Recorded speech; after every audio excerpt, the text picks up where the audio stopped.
நண்பர்கள் அனைவருக்கும் வணக்கம். இன்னைக்கு நம்ம இந்த வீடியோல பிஎம் கிசான் பயனாளர்களுக்கு மிக முக்கியமான தகவல் வெளியாகி இருக்கு. ஸோ அதை பத்தி தான் இப்ப நம்ம பார்க்க போறோம்.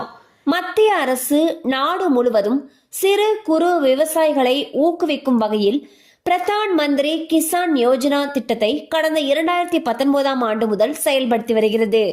ஆண்டுதோறும் 6000 ரூபாய் என 4 மாதத்திற்கு ஒரு முறை 2000 ரூபாய் வீதம் விவசாயிகளுடைய வங்கி கணக்கில் இந்த பணமானது நேரடியாக வரவு வைக்கப்படுகிறது. ஒரு நிதியாண்டில் பிஎம் கிசான் தவணை விவசாயிகளுடைய வங்கி கணக்குகளில் 3 முறை நேரடியாக வரவு வைக்கப்படுகிறது. ஏப்ரல் முதல் ஜூலை வரை முதல் தவணையும், ஆகஸ்ட் முதல் நவம்பர் வரையிலான காலம் 2வது தவணையும், டிசம்பர் முதல் மார்ச் வரையிலானது 3வது தவணைக்கான காலமாகவும் கணக்கிடப்படுகிறது. பிஎம் கிசான் வலைதளத்தில் ஆதார் எண்ணை உறுதி செய்த வங்கி கணக்கு எண்ணுடன் ஆதார் எண்ணை இணைத்த பயனாளிகளுக்கு மட்டுமே இந்த தவணை தொகை வழங்கப்படும் என்று மத்திய அரசு உறுதியாக தெரிவித்துள்ளது.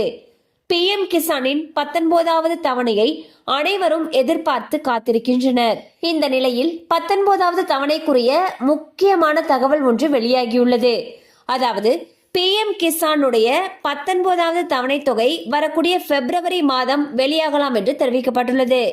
விவசாயிகள் பலரும் புத்தாண்டு பரிசாக ஜனவரி முதல் வாரத்தில் 2000 ரூபாய் வங்கி கணக்கில் வரவு வைக்கப்படும் என்று நினைத்தனர். ஆனால் பிப்ரவரி 2025 பிஎம் கிசானுடைய தொகையானது கிடைக்கும் என்று தகவல்கள் தெரிவிக்கின்றன. சோ பாத்தீங்கன்னா பிஎம் கிசான் திட்டத்துடைய 19வது தவணை தொகை வரக்கூடிய பிப்ரவரி 2025 விவசாயிகளுடைய வங்கி கணக்கில் வரவு வைக்கப்படும் என்று தகவல்கள் தெரிவிக்கின்றன. கண்டிப்பா அந்த அப்டேட் உங்களுக்கு பயனுள்ளதா இருந்திருக்கும் நம்புறோம். மேலும் இது போல அப்டேட்ஸ் உங்களை உடனே ரீச் ஆகணும்னு நினைச்சீங்கன்னா நம்ம சேனலோட தொடர்ந்து இணைந்திருங்க.